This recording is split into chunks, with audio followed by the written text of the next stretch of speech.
Salut à tous, c'est Valentin de chez Val Racing. Dans ce tuto Moto Blues, on va voir comment nettoyer sa moto après une sortie et l'entretien et les contrôles à faire avant de la mettre au garage. Allez, on y va ?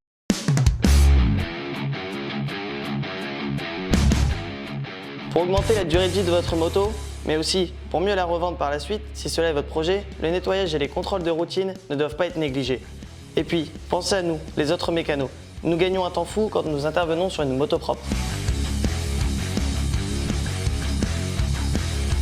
Un cache-filtre et un bouchon d'échappement. La soufflette pour l'air comprimé pour le compresseur, une clé à rayon, un lubrifiant type WD-40 pour pulvériser sur le moteur et sur l'échappement, un spray chaîne pour pouvoir graisser la chaîne, un filtre à air propre ainsi que la graisse pour le lubrifier, de la graisse épaisse, un produit de type polish, plastic shine ou les lingettes et les outils courants.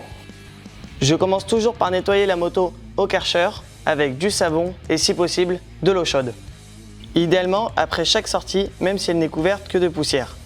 Avant de commencer, démontez votre filtre à air, puis remplacez-le par le cache-filtre.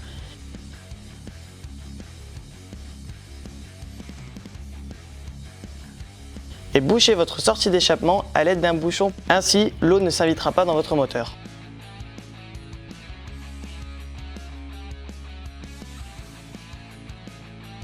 Maintenant que votre bécane est clean, si vous disposez d'un compresseur, soufflez votre moto en insistant bien sur le moteur pour chasser un maximum d'eau. Sans compresseur, vous pouvez aussi l'éponger au maximum à l'aide d'un chiffon et ensuite laissez-la sécher. Passez le moteur et l'échappement à l'aide d'un produit type WD-40 afin de recouvrir d'une couche protectrice. Rien de mieux pour éviter la rouille. À l'aide d'un produit adapté, graissez votre filtre pour le remonter. Sur ce modèle, ainsi que sur la 450 YZF, la boîte à air se trouve à l'avant de la moto. Mais sur la plupart des motos, il se situe sous la selle. Avant de remonter votre filtre, je vous invite à appliquer un peu de graisse épaisse sur le contour de votre boîte à air. Cela permet de colmater le filtre à air pour éviter que la poussière ne puisse rentrer. Vous pouvez maintenant remonter votre boîte à air ou votre selle. Ensuite, on va pouvoir passer au contrôle global de la moto. Une petite routine d'entretien aide à prévenir les pannes et améliore le vieillissement des différents organes soumis à l'usure. Keychain, plaquettes, etc. Vous pouvez le faire directement après le lavage ou avant votre prochain roulage. On va passer au contrôle de la tension de chaîne. Pour une bonne tension de chaîne, il vous est conseillé d'avoir de 3 à 5 cm. Petite astuce, vous êtes sur un terrain, vous voulez contrôler votre tension de chaîne, 3 doigts entre le bras oscillant et votre chaîne. Si besoin de régler votre tension de chaîne, il vous suffira de desserrer votre roue arrière et d'agir sur l'étendeur de chaîne. Maintenant que la tension de chaîne est finie, nous allons passer au graissage. Procédez par l'extérieur mais aussi par l'intérieur, entre le bras oscillant et la chaîne.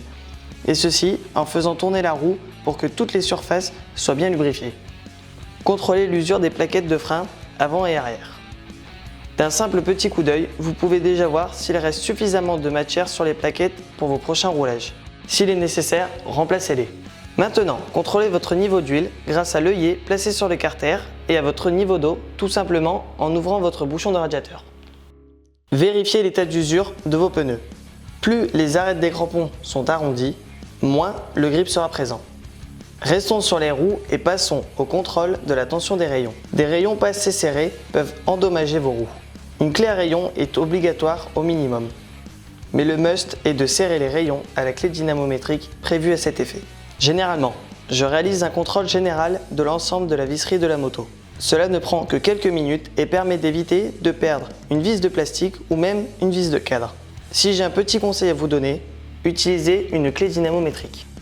De temps en temps, pensez à démonter votre câble d'embrayage ou votre poignée de gaz pour les nettoyer. Une poignée qui grippe peut être dangereuse. C'est autant une question de précision que de sécurité. Un dernier point, esthétique sur votre machine. J'applique toujours un produit lubrifiant sur les plastiques. Les sprays spécifiques font très bien leur boulot. Ils sont pratiques et efficaces.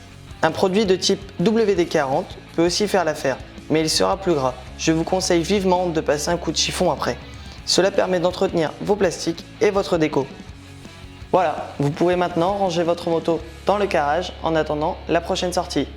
Pour toute question, n'hésitez pas à commenter. On compte sur vous, à bientôt!